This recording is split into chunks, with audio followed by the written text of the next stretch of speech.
Hi, I'm Kathleen Byram, and I'm here to read to you from Conversations with Dawnkey, A Bipolar Journey. I'm going to be reading Chapter 3, the end of it, hopefully. Here we go. When I was around 11, I went to the mall with my friend. At this point, I still had several friends, but always had one special friend.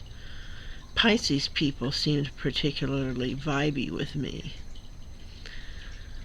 When we went to the bookstore, and I found Everything You Always Wanted to Know About Sex But Was Afraid to Ask. Oh yes, I found it, and I was clinically interested. Not horny, not trying to score, just feeling that it was time I understood all this. Sneaking my mom's Cosmo magazines and my dad's Playboys wasn't doing the trick. Yes, I sincerely believe he kept those for the fiction. Anyway, I was at the bookstore, no older than 12, probably 11, and I talked the clerk into letting me buy it. How did I manage this? I very calmly and rationally explained to her that my mother would approve because she was very open-minded and would want me learning from a doctor who wrote the book. She sold it to me. I couldn't just read it and keep my mouth shut. I always told my mom everything. So I told her about it, and she took it away and gave it to Aunt Martha. Never saw it again. I'm digressing.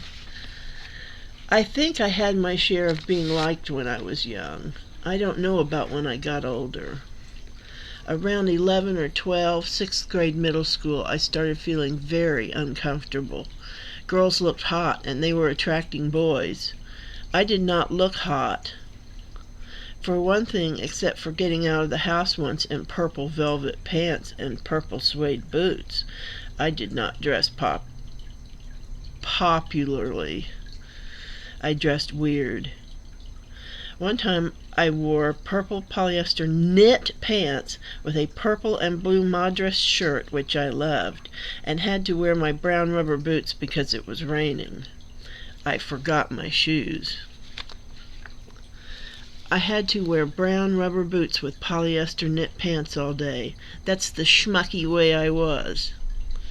When I was in 8th grade, I started to get more comfortable again, until 9th. Then, in 79, I saw a guy in my class that I was insane for. I started dressing like I thought he would dress. Elsewhere, I mention about my dad, that I would try to identify with him, a male, instead of my mom, a female. I did the same with this guy. Instead of wanting to look nice, I wanted to look like him. I was wildly infatuated with him. He would torment me. It was awful, and I think I was highly impressionable, and it molded me in a twisted way. Enough of that. Moving on to Orleans, Indiana in 1980. It was a culture shock. For one thing, it was unair conditioned.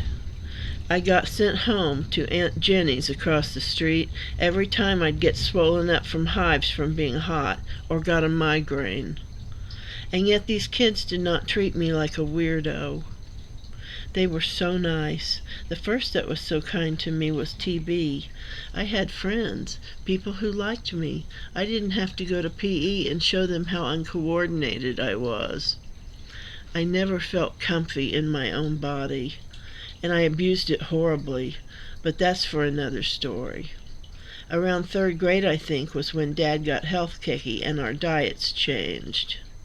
That was when I got yearny for food, and the weight started to grow.